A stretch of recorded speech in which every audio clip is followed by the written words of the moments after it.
UP में Samajwadi party और कांग्रेस के बीच गठबंधन हो गया है। दोनों पार्टियों में सीटों की संख्या को लेकर सहमति बन गई है। राज्य की 80 लोकसभा सीटों में से 17 सीटों पर कांग्रेस पार्टी के प्रत्याशी चुनावी दाल ठोकेंगे। वहीं 63 सीटों पर समाजवादी पार्टी के प्रत्याशी साइकिल के निशान पर जनता के बीच जाएंगे। लोकसभा चुनाव के ऐलान से पहले सपा कांग्रेस के गठबंधन से विपक्षी दलों की एकता का सूत्रधार बने इंडिया गठबंधन में भी जान आ गई है। यूपी पहला राज्य है जिसमें इंडिया गठबंधन के किन्हीं दलों के बीच सहमति बनी है, वरना महाराष्ट्र, पंजाब, बंगाल, दिल्ली और यहां तक कि बिहार में भी अभी तक सीटों के बंटवारे को लेकर कोई फैसला नहीं हो सका है।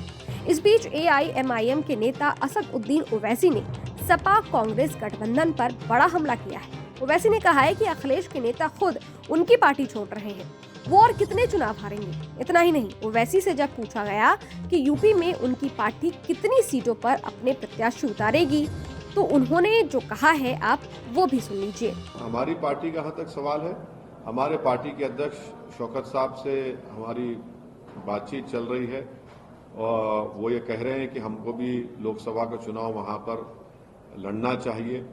कुछ सीटों, कुछ लोकसभा के पार्लियामेंट कॉन्स्टिट्यूंसी की उन्होंने हमसे बात की है, निशानदेही की है, तो हमारी बातचीत चल रही है, अभी बताना बहुत जल्द होगा। आपको बता दें कि समाजवादी पार्टी और कांग्रेस के इस गठबंधन पर AIMIM चीफ असदुद्दीन ओवैसी ने तंज भी कसा। ओवैसी ने तंज कसते हुए कहा कि अभी और कितने चुनाव हारेंगे अखिलेश यादव। देखिए, अखिलेश यादव ने 2014 का चुनाव हारा बीजेपी के खिलाफ, 2017 का चुनाव हारा, 2019 का लोकसभा का चुनाव हारा, फिर 2022 का चुनाव हारे। और इन 4 चुनाव में खास तौर से जो पिछला विधानसभा का चुनाव हुआ 2022 का, समाजवादी पार्टी की तारीख में, इनकी हिस्ट्री में इतना मुस्लिम वोट उनको कभी नहीं मिला और उसके बावजूद भी वो बीजेपी को नहीं रोक पाए। इसकी वजह क्या है?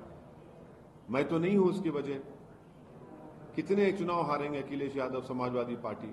बता दें कि इससे पहले समाजवादी पार्टी और कांग्रेस दोनों पार्टियों के बीच गठबंधन को लेकर लंबे समय से बातचीत चल रही थी, लेकिन सीट शेयरिंग पर सहमति नहीं बन पा रही थी। मामला मुरादाबाद सीट को लेकर फंसा था।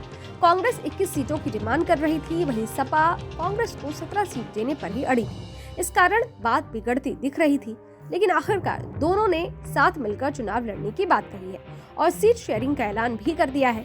न्यूज एजेंसी PTI के मुताबिक कांग्रेस की महासचिव प्रियंका गांधी ने दोनों के बीच गठबंधन करवाया है। खैर, अब ये तो आने वाला वक्त ही बताएगा कि आने वाले लोकसभा चुनाव में कांग्रेस और समाजवादी पार्टी कितनी सीटें जीतती है। आपको क्या लगता है? कमेंट बॉक्स में जरूर बताइएगा। देखते रहिए न्यूज नेशन डिजिटल। शुक्रिया।